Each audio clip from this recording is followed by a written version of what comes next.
What you're about to hear is one of those developments that quietly explains a lot about what has been happening in parts of the country. Reports coming out indicate that a major cache of arms and ammunition, allegedly linked to Bello Turji, has been intercepted by the Nigeria Customs Service, with the estimated value running into billions of naira. This is not just another seizure headline. It speaks directly to the security challenges many communities have been living with for years.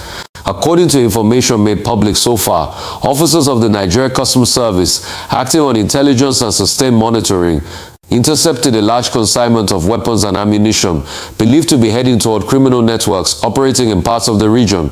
Authorities say the scale of the seizure is significant, both in quantity and in potential impact, because these are the kinds of weapons that often fuel banditry, kidnappings, and violent attacks on rural communities. Before we go any further, if you care about understanding what's really happening in Nigeria beyond the noise, take a moment to like this video, share with someone who follows security issues, and subscribe to the channel so you don't miss updates like this. And as we go along, drop your thoughts in the comments. Do you think seizures like this can make a real difference on the ground? Now, let's slow things down and explain what actually happened in simple terms. Customs officials say this interception was not accidental.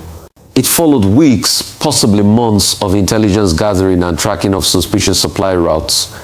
These routes, according to local accounts, are often used to move illegal goods across borders and through remote areas where enforcement is difficult. In this case, the focus was on stopping weapons before they could reach armed groups that have been terrorizing nearby communities. The name Bello Turji has come up in several security reports over the years, often linked to bandit activities in parts of the northwest. While authorities are careful not to jump to conclusions, reports indicate that the seized arms were allegedly connected to networks associated with him. It's important to stress that investigations are still ongoing and officials have not yet disclosed all the operational details likely to avoid compromising further arrests or intelligence efforts. What makes this seizure particularly important is the sheer value involved.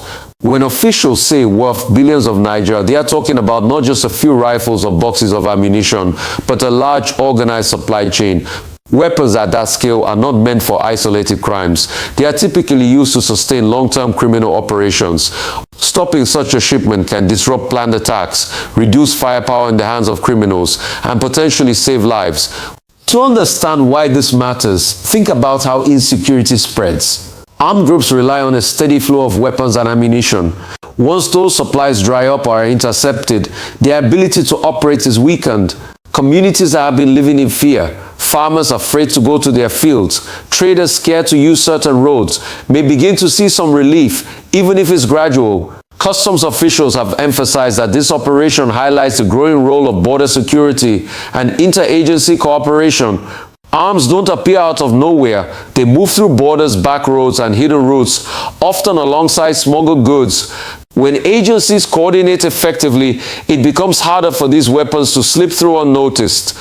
At the same time, it raises questions many Nigerians are already asking. How did weapons of such value get so close to their destination? How many similar shipments might have gone undetected in the past?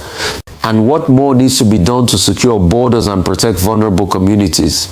These are not comfortable questions, but they are necessary ones. Reports also suggest that arrests may follow as investigations trace the network behind the shipment. Authorities usually start by analyzing where the weapons came from, who financed the movement, and who was meant to receive them. This process takes time, and officials often avoid releasing names or locations too early to prevent suspects from disappearing. For people living in affected areas, news like this can bring mixed feelings. On one hand, there's relief that dangerous weapons have been intercepted. On the other hand, there's relief that dangerous weapons have been intercepted. Many residents have long called for stronger security presence and better intelligence-led operations, rather than reactive measures after attacks occur. It's also worth noting that seizures alone are not a complete solution. Security experts often point out that while intercepting weapons is crucial, addressing the root causes of insecurity, poverty, lack of opportunities, local conflicts, and weak governance is equally important.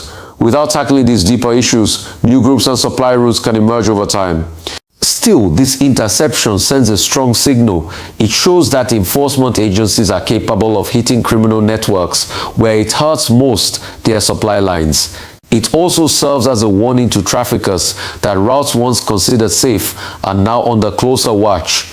As more details emerge, Nigerians will be watching closely to see what comes next. Will there be successful prosecutions? Will this lead to further operations and arrests?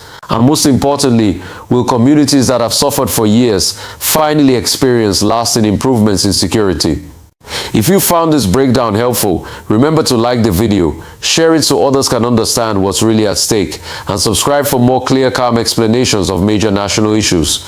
Your comments matter too. Do you believe seizures like this can change the security situation, or do we need a completely different approach?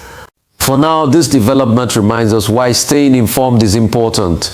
Behind every headline are real people whose lives are affected by these events. As investigations continue, the hope is that actions like this will translate into safer roads, safer farms, and safer homes for ordinary Nigerians.